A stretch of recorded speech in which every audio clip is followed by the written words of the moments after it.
Hi everyone, this is Julie from Totally Holistic Health, and thank you so much for joining me today. I thought it'd be nice to do a bit of an expansive yoga practice today, something to really open up the heart, really open up the front body. A lot of yoga poses tend to be sort of very forward bending, so it's quite nice to just basically do something that's just going to stretch the quads, just really stretch the whole front body. So come and get on the mat and join me. We're going to need a blanket or a bolster if you need, a blanket or a towel if you've got one. You don't necessarily have to have one, but it's quite handy to have one close by. So we're going to just first of all come onto a nice seated position. So get your blanket underneath your bottom. The reason why we do a blanket under the bottom is just raises the bottom up a little bit, so it just allows you to bring your knees down towards the floor. Most people tend to find if they're tight in the hips, you're going to find that your knees are up here a little bit, so just raising your bottom up a little bit does allow you to just tilt that pelvis and makes the knees slightly come down a little bit more. So we're going to take a few moments just to check into the breath. So it's quite nice just to spend maybe a few moments before a yoga practice just allowing everything to settle, but also taking that time out just to notice any sensations you can feel anywhere in your body, whether it be physical sensations or stuff that's going on inside the gut, whether it's butterflies or calm. Just allowing everything to settle down.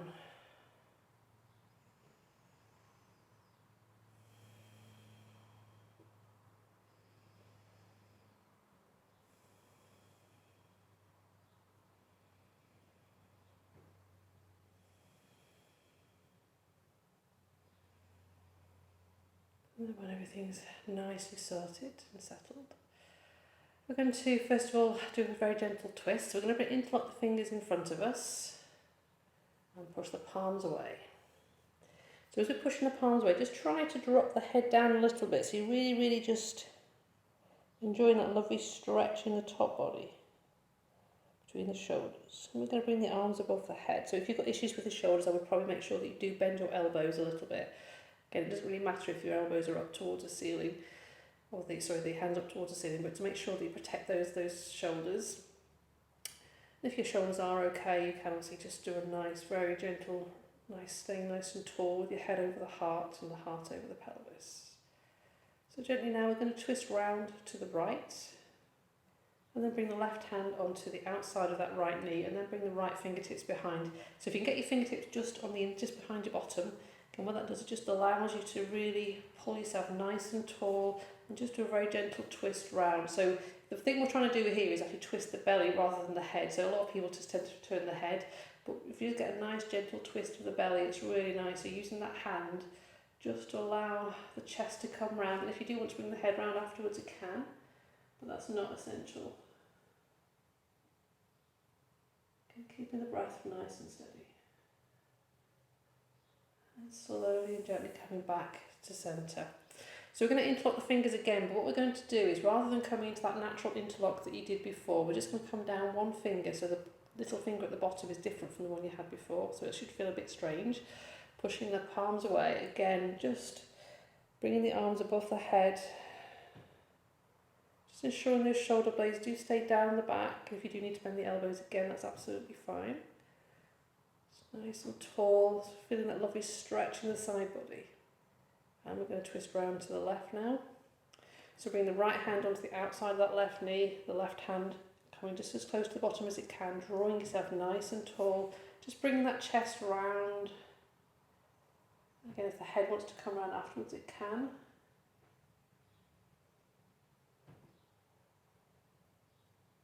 And then gently coming back to centre. Okay, so what we're going to do now, we're going to come into hero pose. So hero pose is quite a strong stretch on the quads, but also does put a lot of pressure on the knees. So if you do have issues with your knees, I would probably either just stay with the legs out in front of you, or just stay in a nice cross-legged position, or a position that's comfortable for you. If your knees are okay, what we're going to do is again, it's quite handy to have a blanket. If you've got issues with your feet, you can just place a blanket underneath your feet to protect the tops of your feet. If your feet feel okay, if you just get your blanket and just fold it up, so a bit of bulk there, we're going to bring that just between the legs and just going to rest down on it, so use it as a bit of a seat. and bring your bottom onto there. And ideally what should happen is your feet should come either side of you, so the tops of the feet are on the floor. So again, it does put a lot of pressure on your knees, so if this is too strong, don't hurt your knees again, because once they've gone, that's it really. So again, this could be too strong for some people, particularly if you're quite tight, but again, legs can come out in front. So we're going to interlock the fingers behind the back now. So palms facing upwards, draw the fingertips down the back towards your bottom, really opening up the heart. Shoulder blades down the back. And again, you can just stay here if that suits you. Again, we're still doing the same pose. Or what you can do again, if your shoulders and your hips and your knees allow, you could just come forward. Again, just see if you can bring the head onto the floor. Again, it's just resting the forehead on the floor. And if you do want to bring the arms up, you can. Or you could just rest them onto the bottom. Again, it's your choice. So it's really yogi's choice today. And then lowering the hands back down. And then coming back up. And now we're going to come backwards. So bring the fingertips behind you. So I tend to find with my shoulders, it suits me to have my fingertips facing towards my bottom. You might find that you're easier having your fingertips facing away. It doesn't really matter. So again, bringing the fingertips behind you. Again, legs can come out in front if this is too strong. Just drawing the shoulder blades down the back, and again, really opening up the chest. Try to keep the head in line, or the neck, the head in line with the neck. You don't put too much pressure on the neck by bringing the head back, because you will hurt your neck. And then very gently walking back to centre. So we're going to come onto all fours.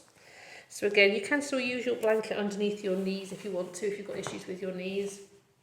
But if you find, that's absolutely fine, just coming onto all fours.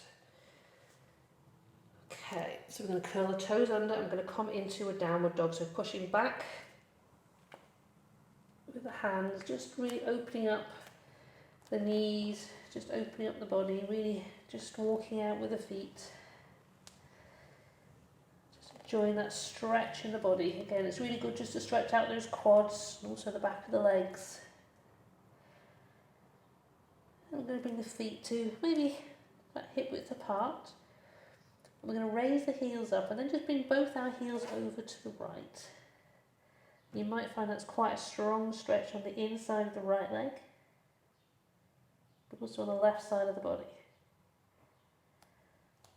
Heels back up, and over to the other side. So again, you might find that a nice stretch on the inside of the left leg. And then very gently coming back to centre. Just really enjoying that lovely stretch through. Okay, so bring the feet back together again. Going to bring the right leg up into the air. And then very gently bring the right leg between the hands. We're going to come into a lunge. Okay, so just sliding the back leg back. Ideally, this front leg shouldn't be overshooting your ankle at all. It should be staying on this side, so you have a bit of perpendicular, a bit of right angle there. So again, we're going to bring shoulders down the back, opening up the chest. And then we're going to very gently bring the hands off the floor, coming into a high lunge. Now, what you can do here, if this is too strong, you can just bring that back knee down. And again, you've got the same principles, a lovely hip flexor stretch if that's too strong. Okay, so we're going to bring the hands onto the inside of that right leg. And just heel toe the right leg to the outside of the mat. And again, that back knee can stay down, or it can come up if you want a slightly stronger stretch on the inside of that thigh.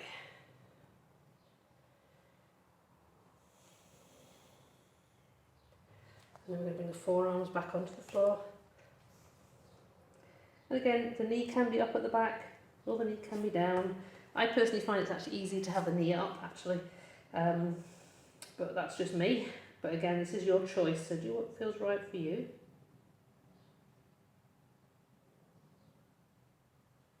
And we're going to come back onto the hands. Bring that front knee back, front foot back, into that lovely downward dog again.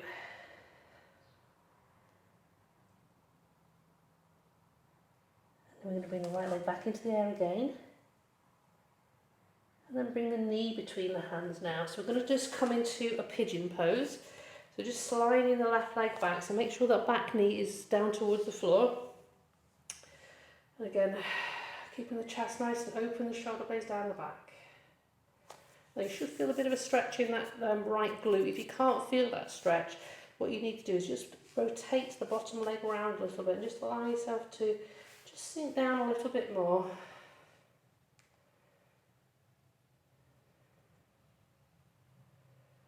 And really just enjoy that stretch.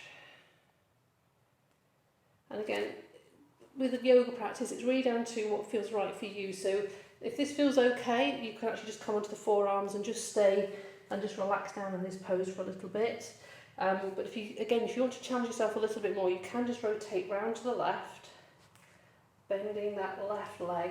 Let me see if you can grab hold of that left foot. Just rotate round.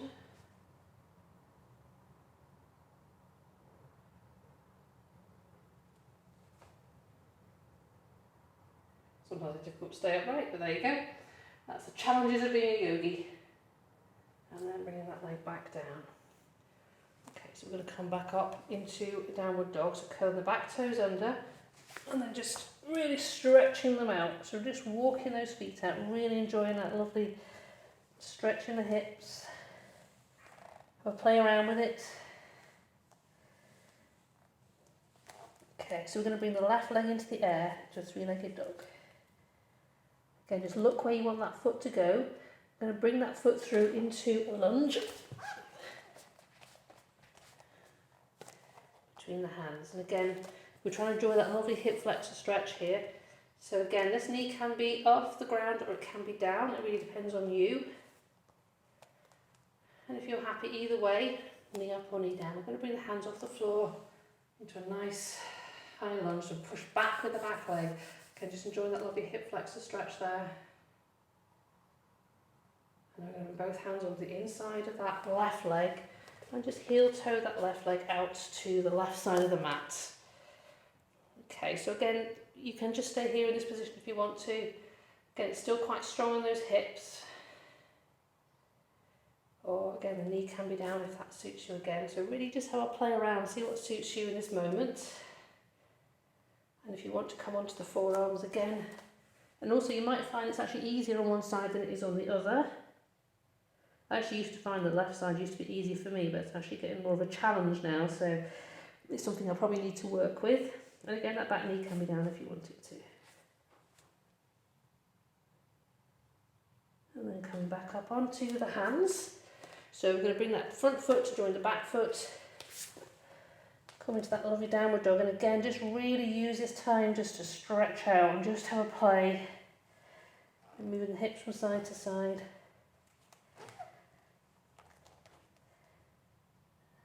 Brilliant. And then I'm going to bring that left leg back into the air. And then bring it through between the hands, bring the knee through, back into that pigeon again. Sliding that right leg away from you. So making sure that that right kneecap is facing down towards the floor. Could be the ceiling, but that'd be an interesting one. And again, if you can't feel that in that left glute, just rotate the bottom foot round a little bit to allow yourself to feel that lovely stretch in the hips. And again, as we did before, you can either stay here, you can come onto the forearms. Again, it's a bit more of a restful pose, a bit more restorative. Or again, if you do want to challenge yourself, just reaching back with the right hand and just grabbing hold of that right foot.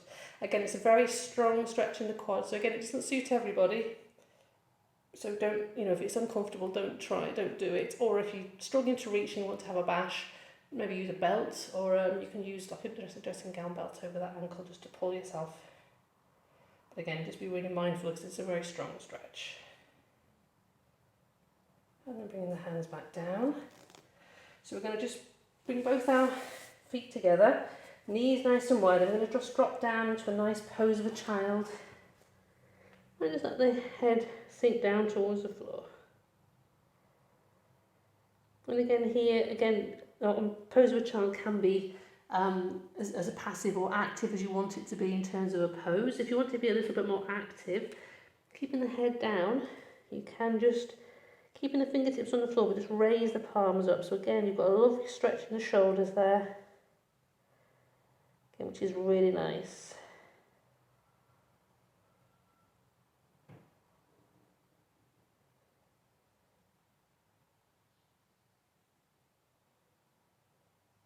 And then very gently, just allowing the hands to come down back onto the floor.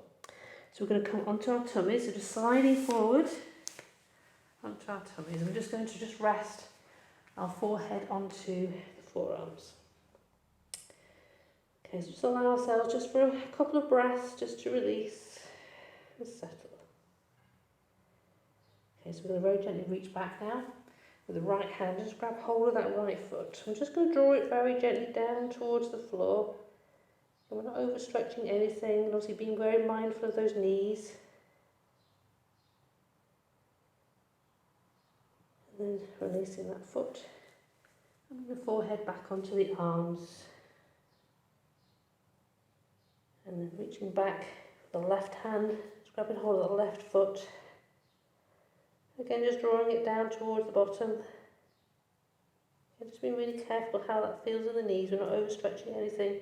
And again, this can be quite strong on the knees, so if it's just too much, well, what you can also do is just get a little belt and pop a belt around the ankles again, so you're not putting too much weight in to stress through those knees.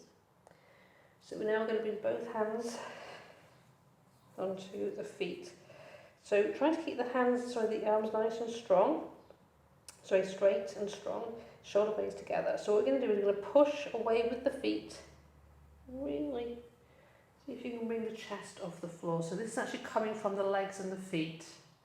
So we're not just doing any stretching or trying to back bend here. We're just allowing the feet to push away, which draws the top of the body up.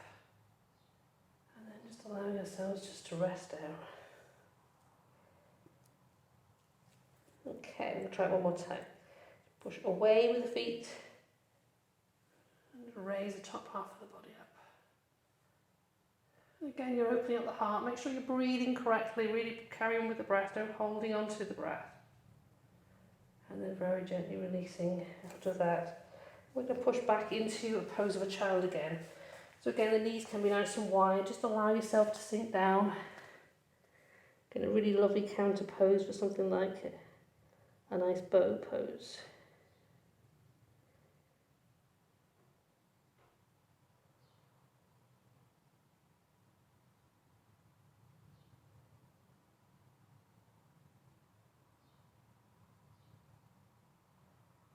And then very gently, I'm going to slide back onto the floor again, but we're going to come onto our backs. So it's always good to have your knees bent. Go to a very gentle bridge pose. And again, it's just sort of, it's a gentle back bend the other way really.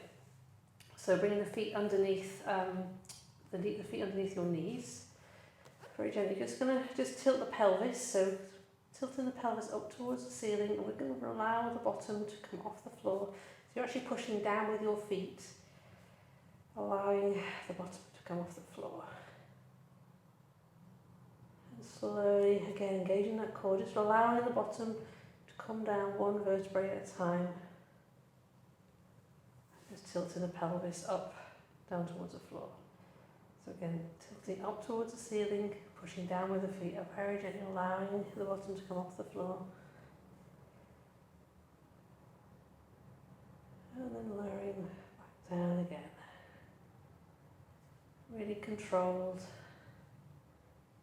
And then tilting the pelvis down towards the floor. And now up towards the ceiling, pushing down with the feet.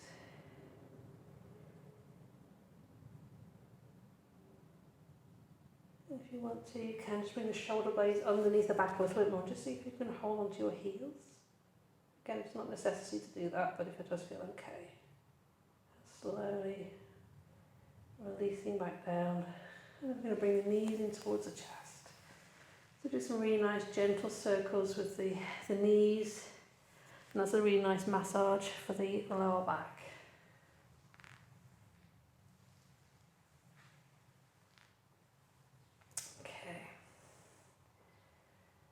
So we're going to bring both our feet back onto the floor. So bring them as wide as the mat. And we're going to let both our knees drop out to the left. Now what that does is just gives a really nice stretch on the outside of that right leg and then on the inside of that left leg. But you've got to be really mindful of your back. You sometimes find it does actually pull a little bit on your lower back, so if it's too strong, just bring your legs back a little bit more.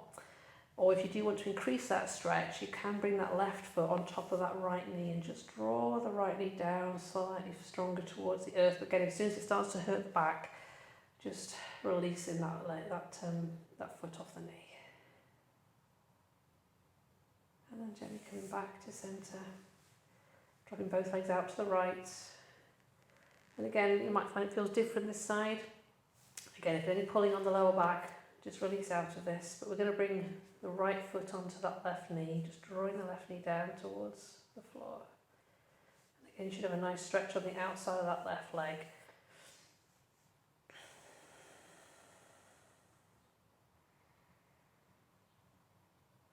Back to centre. And again, just bringing those knees into the chest again, just doing some very gentle circles with the knees. Just allowing the back to release.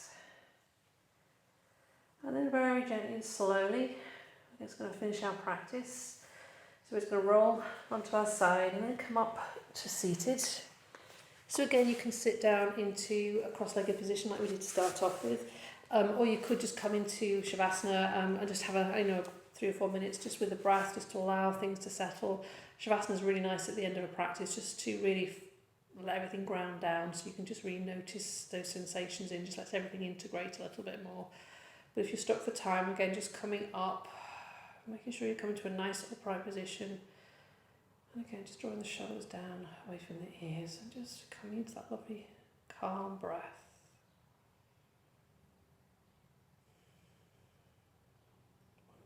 So thank you so much for joining me today. Namaste.